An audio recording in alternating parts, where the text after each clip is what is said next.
दोस्तों नमस्कार।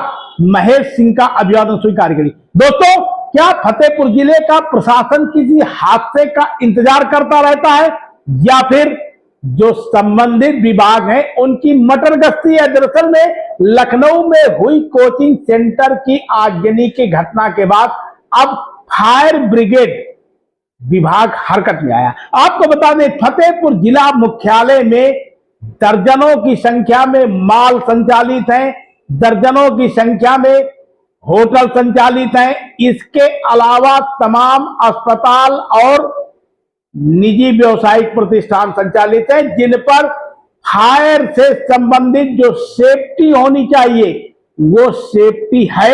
इस पर बड़ा सवाल खड़ा होता है। यानी जो संबंधित विभाग है वो कार्रवाई करने के लिए सड़कों पर तब दिखता है, इन स्थानों पर तब दिखता है जब उत्तर प्रदेश में कहीं कोई बड़ी घटना हो जाती है और उसके बाद एक्शन के लिए दिशा निर्देश जारी किए जाते हैं। आखिर वजह क्या है? क्या ये हादसे का इंतजार है या फिर किसी तरीके की मगजमारी? आपको बता दें, फतेहपुर जनपद भी एक ऐसा जनपद है जहां पर चलने वाले मॉल, कपड़े की दुकान, बड़े बड़े मॉल, व्यावसायिक सेंटर है।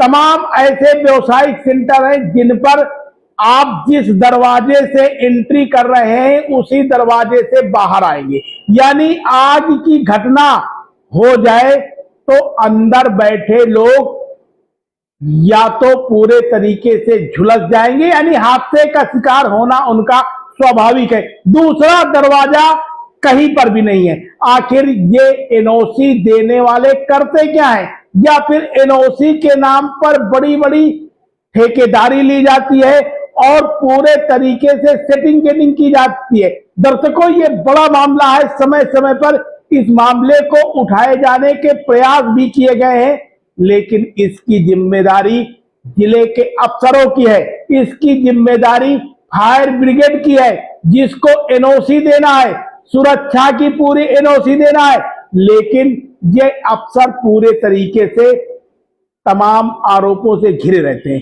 बात हम करते हैं अस्पतालों की, निजी नर्सिंग होमों की। निजी नर्सिंग होम फतेहपुर अकेले जिला मुख्यालय की बात की जाए तो एक नहीं दर्जनों की संख्या में ऐसे हैं जिनका पंजीयन भी है और वहां पर फायर सेफ्टी के मानक ही पूरे नहीं है। जो फायर सेफ्टी के उपकरण लगे हैं उनको कभी प्रयोग भी नहीं किया गया।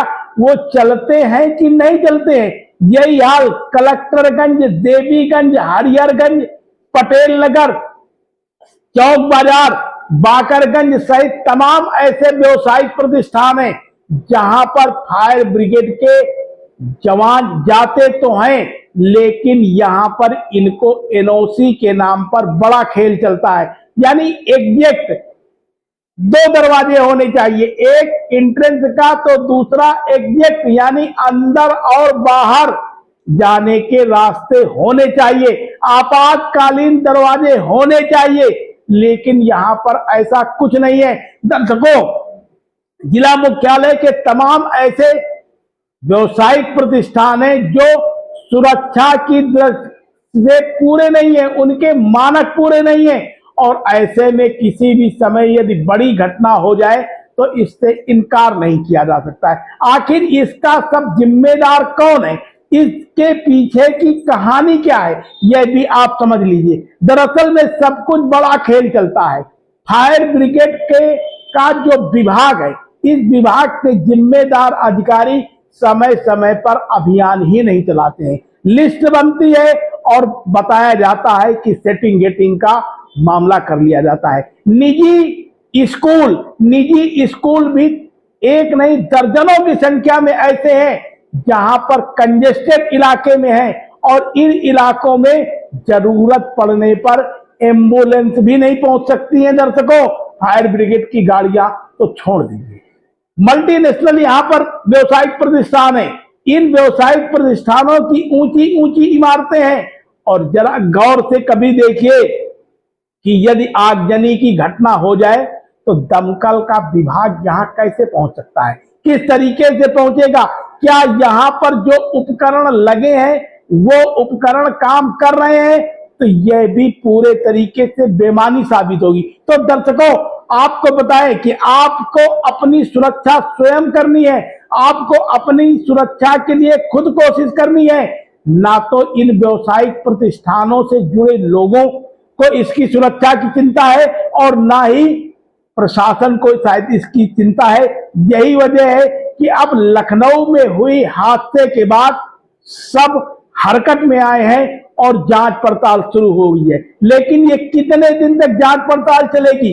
2-4 दिन। इसके बाद शायद फिर वही ढाक के पात वाली कहानी साबित हो जाएगी। तो बने रहिए सबक समाचार में, फिर मिलते हैं हम अगले बुलेटिन में। लेकिन ऐसी खबरों को विस्तार से जानने के लिए आप हमारे चैनल को सब्सक्राइब कर लीजिएगा, लाइक एवं कमेंट करना ना भूलिएगा, ताकि ऐसी खबरें आप तक लगातार पहुंचती रहें।